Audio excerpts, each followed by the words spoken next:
ಮಾನ್ಯ ಉಪಮುಖ್ಯಮಂತ್ರಿಗಳು ಆಗಲೇ ತೋರಿಸಿದ್ರು, ನಮ್ಮ ನೀರು ನಮ್ಮ ಹಕ್ಕು, ನಮ್ಮ ನೀರು ನಮ್ಮ ಹಕ್ಕು.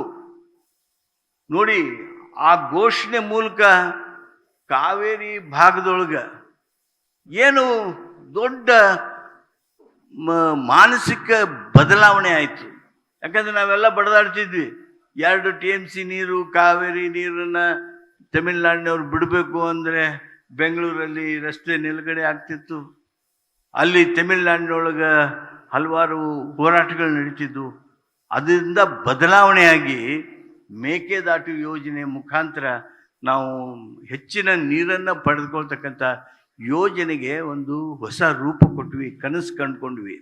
ಆ ಕನಸು ನನಸಾಗೋದಕ್ಕೆ ಮೊನ್ನೆ ಸುಪ್ರೀಂ ಕೋರ್ಟ್ ನೀಡಿರ್ತಕ್ಕಂಥ ಏನು ತೀರ್ಪಿದೆ, ಮೊದಲನೇ ಹೆಜ್ಜೆಯಾಗಿ ಅಡಚಣೆಯನ್ನು ನಿವಾರಿಸಿದೆ. ಇನ್ನೂ ಭಾಳ ಅಡಚಣೆ ಇದಾವೆ.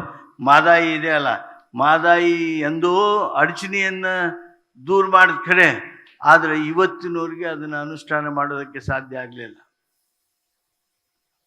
ಮಾದಾಯಿಯ ಇತಿಹಾಸ ನೋಡಿದರೆ ಇನ್ನೂ ನಮಗೆ ದುಃಖ ಪಡುವ ರೀತಿಯೊಳಗೆ ನಾವಿದ್ದೇವೆ. ಅಷ್ಟೇ ಅಲ್ಲ, ಅದೇ ರೀತಿಯಾಗಿರ್ತಕ್ಕಂಥ ಯಾವುದೇ ವಿಳಂಬ ದ್ರೋಹ ಈ ಒಂದು ನಮ್ಮ ನೀರು ನಮ್ಮ ಹಕ್ಕಿನ ಯೋಜನೆ ಮೇಕೆದಾಟಿಗೆ ಆಗಬಾರ್ದು. ಆ ದಿಸೆಯೊಳಗೆ ನಾವು ವಿಶೇಷವಾಗಿರ್ತಕ್ಕಂಥ ಪ್ರಯತ್ನವನ್ನು ಮಾಡೋಣ ಅಂತ ಹೇಳಿ, ಈ ನೀರಿನ ಹೆಜ್ಜೆ ವಿವಾದ ಒಪ್ಪಂದ ತೀರ್ಪು, this is not only a book, this is a forum, this is a platform about which we can discuss, we can decide what to be done, what not to be done, how fast we should do, what should be our political will. Many times we don't express our political will.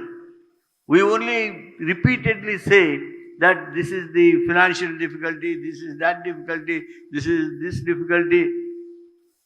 We don't use more technology for water development.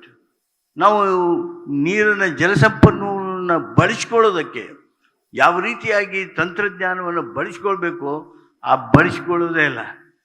ನಾವು ಒಂದೇ ಬಳಸ್ಕೊಳ್ಳೋದು ಅಂದ್ರೆ ನೀರಾವರಿ ಕ್ಷೇತ್ರದೊಳಗೆ ಆ JCB ತಂದು ಮಣ್ಣು ತೆಗೆಯೋದಕ್ಕೇನು contractor ಉಪಯೋಗ ಮಾಡ್ತಾರೆ, ಆ ಟೆಕ್ನಾಲಜಿ ಬಿಟ್ಟು ಇನ್ನೊಂದು ಉತ್ತಮವಾಗಿರ್ತಕ್ಕಂಥ ಟೆಕ್ನಾಲಜಿ ನಾವು ಬಳಕೆ ಮಾಡ್ಕೊಳ್ಳೋದ್ರೊಳಗೆ ವಿಫಲರಾಗಿದ್ದೇವೆ.